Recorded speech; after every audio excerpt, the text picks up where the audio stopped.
Днес на гости ми е доктор Камен Генов, един голям човек специалист и ще си поговорим за затлъстяване. Здравей, добре дошъл. Здравей, Емо. Как си днес? Днес съм добре, след това представяне аз вече не знам дали ще оправдая очакванията на хората. Сигурен съм, че ще го направиш. Може да се представиш с няколко думи нашите зрители? Казвам се Камен Генов, специалист съм по ендокринология и болести на обмяната, вътрешни болести също. Работя в отделение и кабинет по ендокринология и се занимавам с всякакви ендокринни болести, включително и заболявания, които са свързани с спортисти и хора, които искат чрез спорт да постигнат някакви резултати. Супер. Може да се върнем малко по-назад. Защо избра медицината? Медицината я избрах преди много години, когато България беше социализъм и една от основните причини беше, че това е специалност, която е конвертируема навсякъде по света и няма никаква връзка дали си учил в социалистическа държава или друга. Добре. Защо избра ендокринология като специалност после? Тук също е доста интересно. Аз първо исках да ставам кардиолог. Оказа се, че в този период, когато трябваше да започна специализация, не беше възможно кардиология, тъй като имаше ограничения в бройките на специализациите и трябваше за кратко време да се избера друга специалност. Като най-логична от всички други вътрешни болести ми се видя ендокринологията и сега изобщо не съжалявам за избора си, дори се радвам, че не станах кардиолог. Супер, може да ни обясниш с няколко думи какво представлява ендокринната система? Ендокринната система е множество от жлези, които отделят хормони в кръвта и по този начин регулират почти всички процеси, които се случват в тялото на човек. Така че те са важни и за доброто здраве, и за дълголетието на хората. Важното е да си следим нивата на хормоните да са си в съответните норми.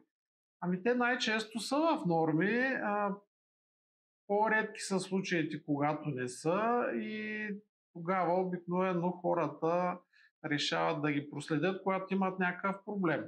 Всъщност за част от заболяванията е по-добре човек да има профилактика и да се направи някои прегледи и изследвания предварително, дори във възраст, която е млада, да кажем към 20 на години, за да има някаква база за сравнение за по-нататъчни изследвания, които ще бъдат направени на 30, 40, 50 и дай Боже 100. Добре, а какъв тип, да речем, тест изследвания са необходими, за да разберем дали трябва да ви потърсим вас? Най-добрият вариант е първо да ни потърсите, за да се прецени кои изследвания да бъдат направени, така че да може човек от една страна да се направи всички необходими изследвания и от друга страна да не си дава парите за излишни неща. Да, тъй като с теб сме го обсъждали не веднъж, изразът, нали, ще си направя какви си изследвания, това е меко казано забавно. Хора, не си правете всички видове изследвания, първо се посъветете с специалист, после те ще ви кажат какви изследвания се направите. Това мисля е тема за някое друго видео, там ще бъде по-забавна част, но реално ако да речем съм млад на 20 години и да речем личният ми лекар ми направи профилактичния преглед, той прецени, че трябва да се срещна и се консултирам с ендокринолог. Кое е най-често така при младите, кои са най-често заболявания, които може би при младите така не ги неглижират в началото, после вече не се отразява по-тежко е? Честата причина за консултации всъщност това са проблеми, които са свързвани с кръвната захар, различни степени на повишена кръвна захар, също така проблеми с телесното тегло, а при жените основните проблеми са най-често щитовидната жлеза, проблеми с менструацията и проблеми с зачеването, с бременността. Добре, голям процент от тях, така да го кажем, сами са си помогнали или е по-скоро от към ген? Гените винаги се проявяват според това в какви условия са поставени, така че това, че ние носим един ген, най-често изобщо не значи, че той ще се прояви по лош за нас начин, така че винаги имаме варианти да си построим живота, че минимално да е участието на гените в нашите болести. Добре. Да речем, семейство, баба, майка са с диабет. Хипотетично би трябвало и съответно детето да е предразположено към този Значи диабет. детето е предразположено и шанса му е около 35%. При положение, че за човек, който няма такива роднини с диабет, шанса е около 11-12. Тоест 3 пъти повече. Но той има избор от малък или от не чак толкова малък да си промени начина на живот, хранене, така че риска да се прояви диабета да е минимален. И също така да си пък изследи кръвните захари, така че ако той се прояви, това да е известно в самото начало, а не след 5 години, когато вече със сигурност са настъпили някакви усложнения. Добре. Можем ли да го кажем така, тъй като се е известно, че в България сме на първите места в статистиките по пушене, консумация на алкохол, на нормално тегло, съответно затлъстяване и какви ли не още така минуси да ги наречем. Тъй като сме вече 21 век сме масово от хората водят по-заседнал начин на живот, това вече почва да им влияе към килограми, тъй като вече килограмите пък отиваме към инсулинорезистентност. Можем ли да кажем, че просто трябва да ги раздвижим или трябва да приемат някакви други мерки? Направени проучвания, включително едно проучване, което е за превенция, т.е. за предпазване от захарен диабет, при което хората са били разделени в няколко групи, като една от групите са получавали само медикамент, друга група са имали много така интензивен режим на движения, нали, не говорим за някакви професионални спортове, за физическа активност и диета. И трета група, които са имали едновременно и двете, и медикамент, и начина на движение.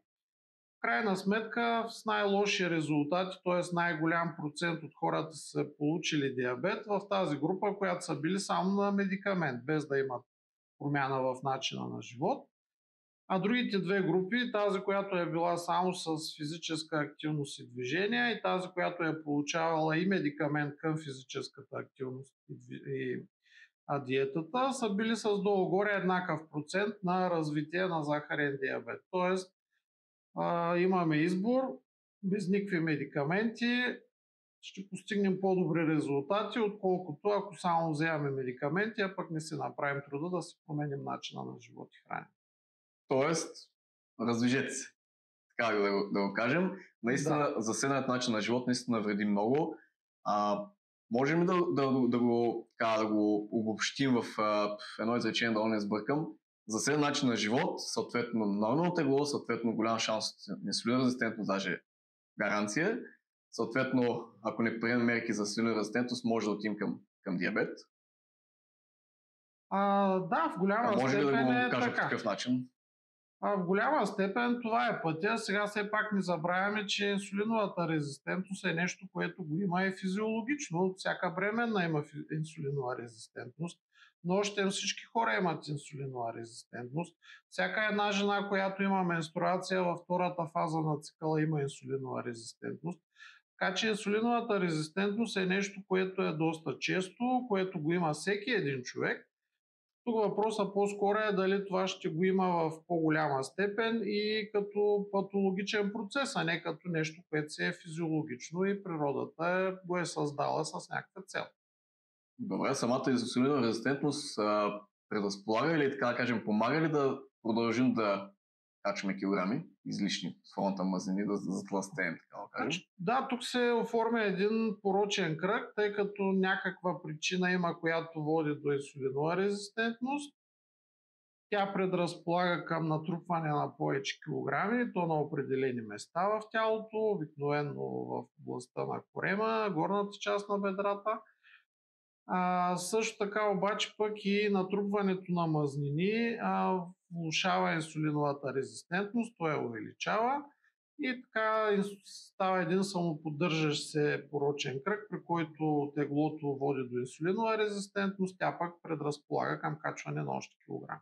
Още килограми, съответно повече кръв и съответно повече папкане за кръв. Самата инсулинова резистентност подпомага за закачване на допълнително тегло под формата на мазнини, която съответно изисква повече кръв, за нея, тъй като за да създадем още кръв, трябва още храна. Можем ли така да го обясним? В някаква степен и така грубо да, казано, така грубо, така можем да го обясним. В крайна сметка инсулиновата резистентност води до покачване на апетита, защото когато има инсулинова резистентност и човек се нахрани, особено с въглехидрати и особено с бързи въглехидрати, след 1-2 часа инсулина се покачва в много високи нива, което води до спадане на кръвната захар и това пък е един мощен стимул за хранене. Той е мощен стимул, който покачва апетит.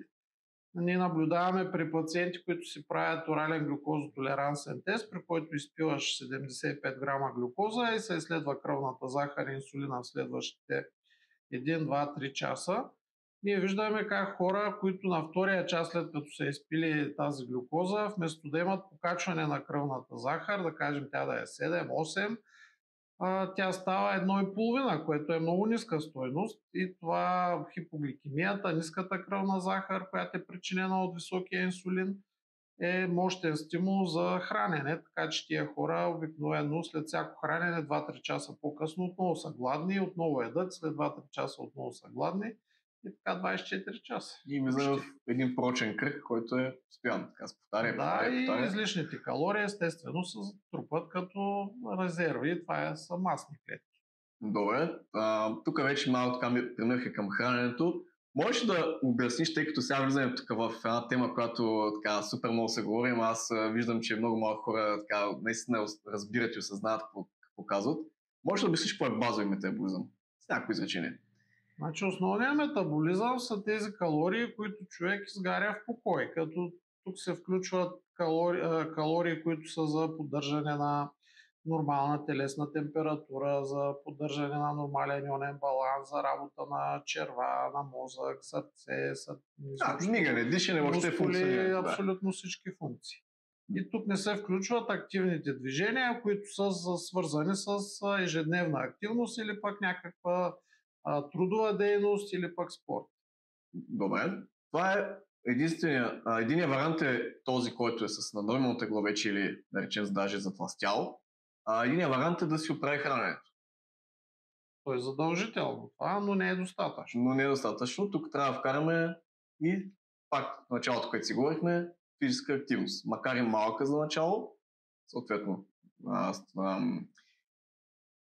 състоянието на дадения човек, тъй като ако наистина е тежко затлъстял, движението му е супер трудно, всяко е леко на нормално тегло, не е чак такъв проблема, зависи от състоянието, но реално трябва да се раздвижите.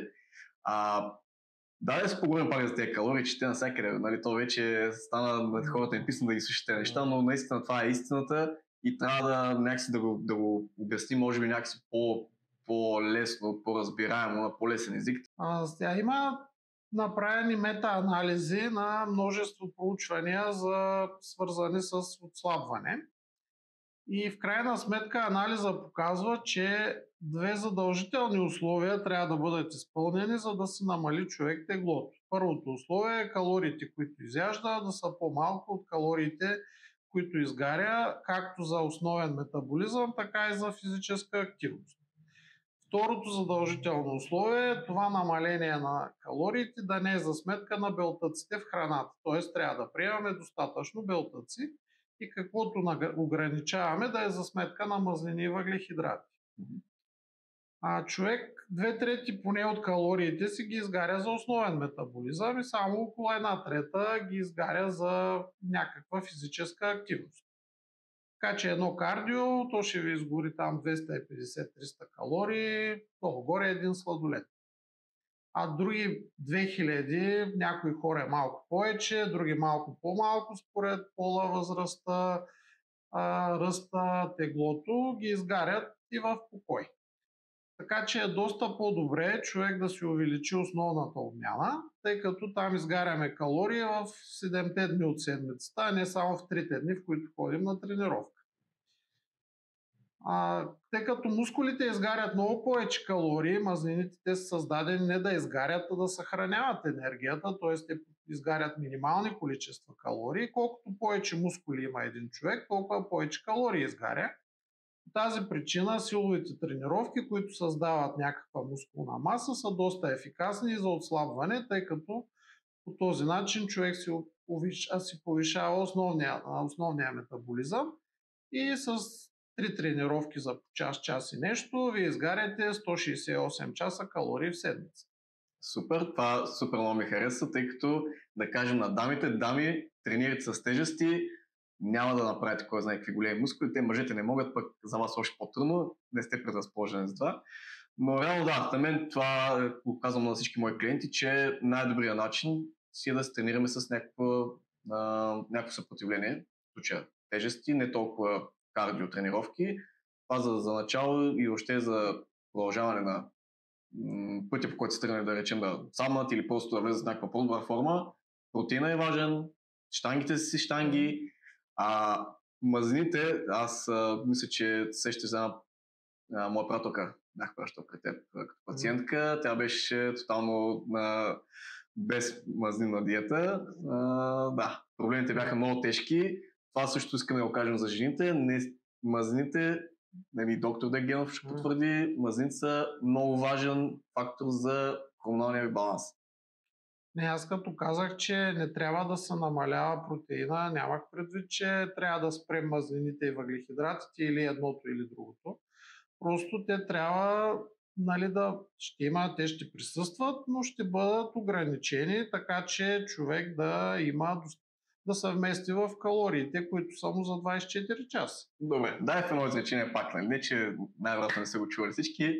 Как горе-долу да си сметнем калориите? Примерно, ето имаме си момче, което да речем на 25 години, тренира си, той колко протеин трябва да приема? Значи най-лесното да си ги сметнем е да си направим профил в някое приложение, което ги изчислява тия неща, въвеждате си данните и той ви ги смята всички неща, без вие да правите каквито и да било усилия. Супер! Ще видите всичко, колко калории, колко от тях от белтъци, от мазнини, от въглехидрати трябва да приемете. Тук има и втора част тези приложения, в които като въведете какво смятате да изяждате, то ще ви изчисли колко калории, мазнини, белтъци, въглехидрати ще получите. И като процент от това за 24 часа и като процента стане 100, вече трябва да се спира с храната. Затова аз препоръчвам тези изчисления да се правят предишния ден, за да не се окаже, че вече към обяд сте приключили с калориите за 24 часа и най-ранното ви следващо хранене ще е след 24 часа. Да се направим план от при предишния ден, какво ще си хапваме на другия ден. Да, защото така... При готов план, шансът да объркаме нещо е минимален. Да, винаги някой има рожден ден, винаги някой има имен ден, сега идват и коледни празници, да, ясно е, че може някой бомбон да обърка някои неща, но на фона на всичко останало, ако сме си стрикни в тренировките и в храненето, съответно следващата стъпка, която искам да обсъдим съня, би трябвало нещата да са окей. Съня доколко е важен за възстановяването? Значи съня е важен за възстановяването както физическото, така и психическото на човек. Така че минимума от сън, който е различен за различните възрасти, но да кажем на хора, които са на възраст над 20 години, поне 6-6,5 часа е напълно достатъчен. През него се случват доста процеси, той всъщност съня не е пасивен процес. През този период на сън се случват много процеси, които са свързани както с работата на мозъка, така и с хормоните, така и с възстановяването на увреждания, които има тялото. Така че това е един много важен период и не трябва да се пропуска. Тоест човек трябва да спи достатъчно, за да може да се възстановява. Доколко може съня да ни увреди хормоните? Или главно кои хормони ощетява? Значи липсата на сън уврежда хормоните, като то е индивидуално, не може да се каже сега, че точно зададе. Най-малко може би се засягат хормоните на щитовидната жлеза, като останалите половите в голяма степен, инсулина също, на надбъбреците, хормоните те в голяма степен са зависими от съня. Все пак тук не забравяме, че и съня е свързан с мелатонина, който е един от синхронизаторите на нашите биоритми с смяната на ден и нощ в природата. Това в дългосрочен план е много важно да бъдат синхрон тези ритми, защото така е било още от зараждането на човечеството и до днес липсата на този синхрон води до неблагоприятни последици. Добре, уточнихме сега яденето, тренировките, съня. Тъй като по цял ден всички сме пред таблети, телефони, компютри, за синята светлина, какво може да кажем? Доколко ни помага и вреди? Синята светлина вреди, когато тя достига до очите в неправилното време. Когато през деня си гледаме синя светлина, няма никакъв проблем. Въпросът е тази синя светлина да липсва последния поне час и половина преди лягане да спим. Като тук се включва телевизора, всякакви там устройства, така че е добре поне час и половина преди времето за сън и да сме приключили с тях. Който иска, може да чете книжка, говорим за така традиционна книга хартиена, може да се занимава с някакви други неща и все пак е добре вкъщи, там тези места, където човек пребивава преди съня, да нямаме източници на синя светлина, включително лампи, т.е. те да бъдат от тези с топлите жълти, оранжеви, червени цветове. Това реално пречи така на качествения сън, да го кажем. Значи това пречи на качествения сън, защото синята светлина пречи за образуването на мелатонина. Т.е. за да се образува, трябва да има светлина. Може да има светлина, но тя да не е синя. И мелатонина, освен че е един много мощен антиоксидант, също така той е хормона, който синхронизира биоритмите ни с цикъла на смяна на светло и тъмно в природата. Добре, а в ежедневието, особено сегашното ежедневие, не че преди е било, може би по-лесно, но сегашното ежедневие всички се оплакват от стреса, от бърнаута. Самия стрес, доколко може да обърка ендокринната система? Доколко може да ни обърка самите хормони? Стреса може всичко да обърка в човешкия организъм. То е цяла една отделна тема за влиянието на стреса върху всички оси на хормоните. Значи, стреса всъщност чрез различни механизми влошава функционирането на абсолютно всички жлези с вътрешна секреция. Така че като начало аз това мога да кажа, защото ако трябва да влезем в детайли, това просто ще отнеме много време.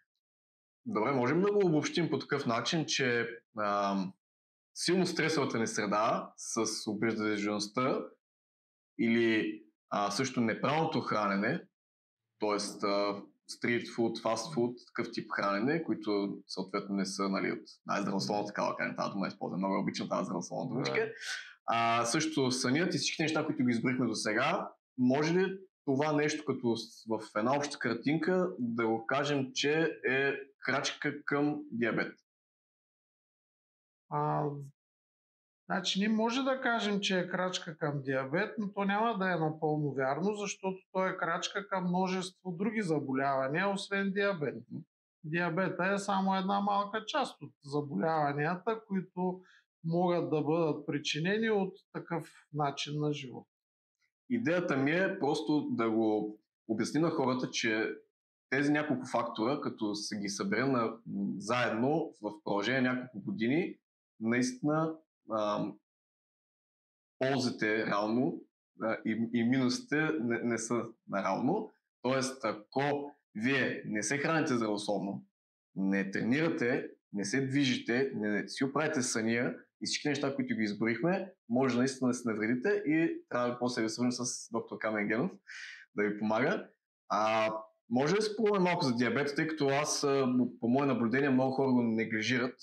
Наистина за мен, вие ще потвърдите, предполагам, че Това е доста коварна болест, която наистина да, медицината е помогнала да хората с диабет да си живеят така, да го кажем, качествено, но за мен наистина минусите са доста.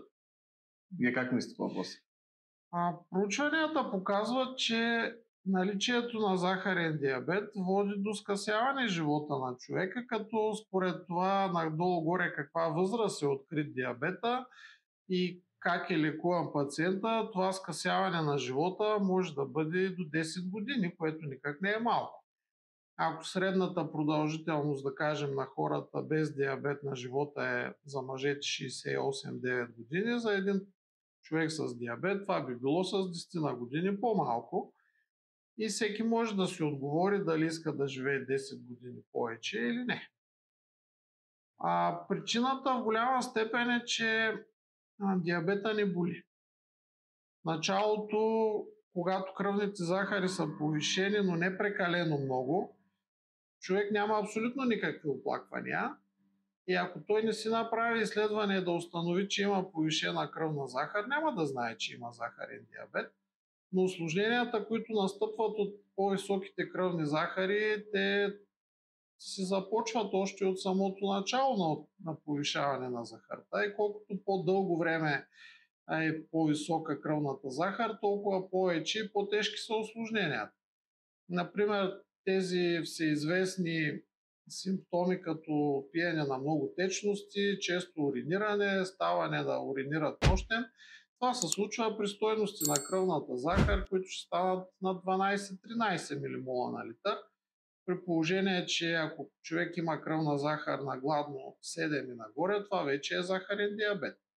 Така че разликата от 7 до тези там 12-13, това може да отнеме 6, 7, 8, 9, 10 години, които човека ще си има заболяването, но той няма да е взел де-факто никакви мерки. Затова си има едни точно строги критерии, на кой човек колко често трябва да се измерва кръвната захар. Това всичко е известно на личните лекари. Ако човек се направи труда да отиде на профилактичен преглед, който по закон, между другото, е задължителен веднъж годишно, ще бъдат установени на време и ще бъдат взети съответно и мерки много по-рано, отколкото ако човек чака да му се появят оплаквания. Кога можем да разберем, че така, пътя, по който сме поели, ни води към диабет? Кои са симптомите? Можем ли по някакъв начин, освен тези профилактични прегледи, по някакъв начин да разберем, че имаме нужда от помощ вече? Ако човек има... Освен тези неща, които ги изброих, че да. късах извиня, за сухотата, за често уриниране, нещо, което така... Да, значи, тук също така причина да се изследва човек за диабет е ако има необяснимо надаване или необяснимо отслабване на тегло. Ако се появяват такива периоди с нарушено зрение, задължително трябва да се направят изследвания и хората, които имат родители с захарен диабет, тъй като това по наличието на един родител с захарен диабет покачва с пъти шанса да го има човека и по тази причина той е също така заподозрян. Тук също са хора, които имат метаболитен синдром. Най-лесно да се измерят обиколката на талията, ако тя е над 80 за жените и над 94 за мъжете сантиметра. Те също трябва да се направят изследвания на кръвната захар. Да, общо взето това са така най-фрапиращите признаци, които могат да накарат хората, трябва да накарат хората да се направят изследвания. Но най-лесно, пак казваме, е просто да си ходят на годишния профилактичен преглед при личния лекар. Да си оправят храненето, да тренират и всичките неща, които ги изборихме до сега. Това вече се види какво е точното състояние, могат да бъдат, освен тези общи съвети, на всеки ще бъдат дадени конкретни съвети за самия него, кое е най-добре да направи. Добре. Друго нещо, което искам така да обсъдим е много мои приятелки, като чуят, че имат хашимото и ви спадат в истерия, това нормално ли е или не би трябвало чак толкова се притесняват? То за никое нещо не е нормално да изпадаме в истерия, но наличието на тироидитна хашимото е нещо доста често. Статистиката показва, че в България всяка пета жена има тироидитна хашимото. Същевременно при мъжете, макар и кажем около 5 пъти по-рядко, то също се среща това състояние. Също така статистиката показва, че 3/4 от хората, които имат тироидит на Хашимото, нямат нужда от никакво лечение през целия си живот. И при 1/4 в някакъв период от живота, сега дали това ще се случи на 17, дали на 37, дали на 87 години, не можем да кажем, но в някакъв момент от живота те се нуждаят и от лечение, освен от проследяване. Наличието на тироидит на Хашимото, ако няма нужда от лечение, просто изисква проследяване, което се прави, да кажем, 2 пъти в годината. При жените, които имат планове на бременност или са бременни, това доста по-често трябва да се прави тогава, но при останалите хора, които е доказано наличието на тироидит на Хашимото, е достатъчно 2-3 пъти в годината и това е достатъчно обичайно. Добре, следващото нещо, за което искам да си поговорим, сол. Аз съм чел на проучване, което един американски професор, забравих му името, с неговия екип, са ходили в Хималайте, в Тибет, в дадена зона, да речем село. Те си ядат тяхната хималайска сол и съответно тя е липса на йод, Т3, Т4, щитовидната жлеза всичките иска да компенсира, съответно оголемена и всичките имат гуша.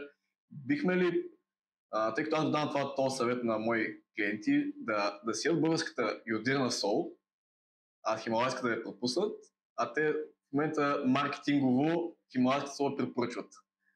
Даде ли сега коя от двете? Хималайската сол, търговците естествено, че я препоръчват, тъй като тя струва сигурно 10 пъти по-скъпо от обикновената сол. В крайна сметка няма значение каква сол ще ядат хората, тя просто трябва да е йодирана. Това е най-важното, което трябва да се чете на опаковките на солта, дали е йодирана или не. В България йодирането на солта е въведено още през 60-те години на миналия век и това е намалило драстично броя на хората, които имат проблеми с щитовидната жлеза. Тъй като за щитовидната жлеза са почти еднакво вредни както недостига, така и излишъка на йод, затова в йодираната сол така е изчислено количеството йод, което се поставя, че да няма недостиг, но пък да няма и излишък. Има мониториране от страна на Световната здравна организация, което се прави веднъж на, мисля, 5 години, при което се изследва количеството йод, което отделят хората с урината, тъй като това е по-точният критерий за дали има достатъчно йод в организма на човек или няма. И България както е въведено йодирането на солта, до момента не е в държавите с йоден дефицит. Т.е. приема на йодирана сол води до това в организма на хората да има достатъчно йод. Така че просто трябва да си купуваме йодирана сол.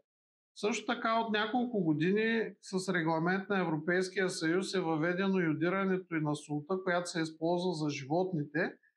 Така че купувайки си животински продукти, ние също получаваме някакви количества йод с тях. Тук исках да кажа също и, че излишъка на йод също е вреден. Правени са експерименти с напълно здрави хора, на които им е даван йод и при 20% са възникнали увреждания на щитовидната жлеза. При повечето са били временни, след спиране на повишения прием на йод те са се възстановили, но при друга част от хората те са останали след като е бил спрян повишения прием на йод. Така че ако няма доказано недостиг на йод, т.е. не сте си изследвали йода, който да е нисък, не се препоръчва прием на препарати с йод. С изключение на бременните, при които там със сигурност нуждите са по-големи, и във витамините за бременни това е отчетено, там се дава повече йод, така че да има и за майката, и за бебе. Добре, сега от другата страна. Захар. Вреди ли наистина чак толкова или може да се консумира? Както за всички други неща, дали едно нещо е отрова или лекарство, това зависи от дозата. Така че от гледна точка на този принцип някакви количества захар няма никакъв проблем човек да консумира. Въпросът е той колко често и какви количества я консумира. Тук обаче ние включваме захарта, която се намира в много храни, за които ние дори представа си нямаме, че има захар, ако не вземем да прочетем състава. Един купешки кетчуп съдържа доста захар. 1 литър Кока-кола с захар има 110 грама захар. Така че мисля, че хората по-скоро всички консумират захар, но някаква част са загубили представата, изобщо не знаят колко захар точно консумират, тъй като голяма част от източниците на захар са неизвестни, т.е. никой не чете състава на кетчупа, на други продукти, в които има доста захари и всеки ги консумира без да знае просто. Добре, какъв е проблемът от приема на такъв тип чиста захар? Какво се случва в организма? Ако човек има наднормено тегло, инсулинова резистентност, приема на захар покачва инсулиновата резистентност, т.е. влошава инсулиновата резистентност и съответно е източник на доста калории. Тъй като сладкото, за разлика от соленото, е доста така вкус, който предразполага човек да изяжда повече и повече. В крайна сметка метаболизма на хората не е пригоден да усвоява чак толкова много прости захари, тъй като в еволюционен план достъпа до такива захари е бил ограничен. Той е бил сведен до това, дето човек намира някакви плодове в природата или пък някакъв мед, който е било много рядко. И все пак пчелите си го пазят и не може така безнаказано да вземеш голямо количество. А сега проблема е, че захарта е достъпна навсякъде. Когато човек се бръкне в шкафа вкъщи, в кухнята и обикновено намира доста неща с захар. И ако трябва да отиде до някъде да си купи нещо сладко, най-вероятно няма да го направи, но когато трябва да бръкне в хладилника или шкафа и да го вземе и да го изеде, най-вероятно ще го направи. Какво ни кара да не се яде захар? Кара ни това, че тя води до едни приятни усещания и човек е склонен да удължи приятните усещания. По-скоро... И да избягва неприятни. Да, по-скоро нуждата от тази бърза захар. По-скоро идеята ми е от към неправилното хранене и въобще всички неща, които ги избрахме преди това, то ни кара да ядем бързи захари, да търсим такъв тип храни, тъй като ни трябва доста енергия веднага на момента. Това също да, но тук не трябва да така емоционалната компонента, защото човек доста от храната не яде, защото е гладен, а защото обстановката го предразполага да яде или социалната среда го предразполага да яде, така че част от храненето то не е само за да се задоволим нуждите от енергия, то е свързано и с различни други фактори, които не са подчинени на това дали ние имаме нужда реално от храна или не. Добре, какви съвети можем да дадем така пак? Ние вече давахме не малко, но пак да дадем някакви съвети на хората, на нашите зрители, които гледат в момента. Как да намалят шанса да ходят по кабинетите? От към затлъстяване, от към... Ако звучи парадоксално, но въпреки това един от шансовете да се намалят ходенето по кабинетите е веднъж годишно да ходят на кабинет. Да. Това е първо. Второ, важно е те да се движат, като ако работата е такава, че не включва физическа активност, да си намерят време извън работа за физическа активност, като минимум е 2-3 пъти в седмицата. Естествено не е необходимо всеки ден, но пък и по-малко от 2 пъти е така крайно недостатъчно. Много повече от 3, ако нямат за цел някакви спортни постижения, не е необходимо просто. Също така да си... Ако може щанги. Да. Ами силови тренировки, Да. те могат да бъдат и със собствено тегло, не е задължително да е щанги. Има варианти и за вкъщи човек да тренира силово, без да има щанги. Също така да си регулират храненето, като първа стъпка да си видят нуждите от калории и като втора, ако трябва с помощта на приложение за телефона, което е най-лесно, разбира се, не че не може и без него, да си регулират храната, така че да не приемат системно излишни количества храна. Трето, да се създадат някакви навици за сън, тъй като в началото това ще отнеме някакво време, ще изисква усилия от тяхна страна, но после вече те веднъж като свикнат, това ще им е много лесно да го осъществяват. Да пият достатъчно вода. Това също е доста прост и важен съвет, тъй като някой път организма бърка усещането, което имаме, ние го бъркаме дали сме жадни или гладни. И когато се почувстват гладни, първо да пробват да изпият една чаша вода и ако след 10-15 минути продължават да са гладни, значи са гладни. Ако обаче това усещане изчезне, значи просто са имали нужда от вода. И нормално човек трябва да пие поне 25-30 мл на килограм тегло за 24 часа вода. Като добър вариант е това да бъде разпределено равномерно, а не, нали, не пиеш, хоп 1 литър. Просто това пак се създава навик.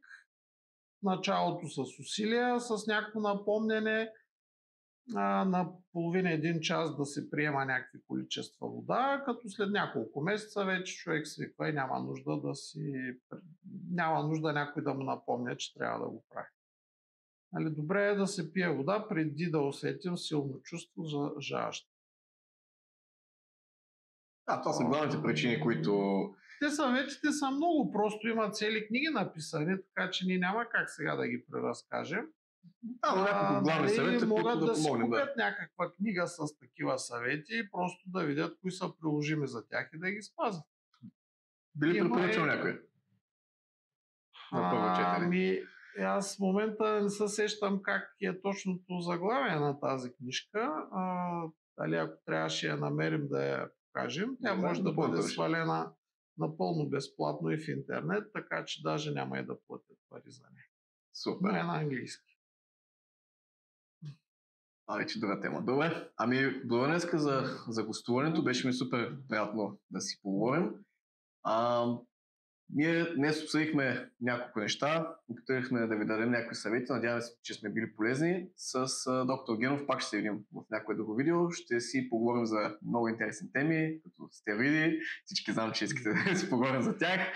Така че да, надяваме се, сме били полезни, радвам се пак, че беше на гости, надявам се пак да дойдеш. Благодаря и аз, приятно ми беше, дано да е полезно и за аудиторията това, което обсъждаме. То няма време тук да обясняваме някакви дълги доказателства, защото просто формата е такъв, но който иска, има начини как да бъдат намерени. Добре, при нужда могат ли да те потърсят? Да, разбира се, винаги биха могли. Добре, ще оставим на доктор Генов контакти, ако има нужда, може да се свържи с него. Така че ще се видим в следващото видео. Чао!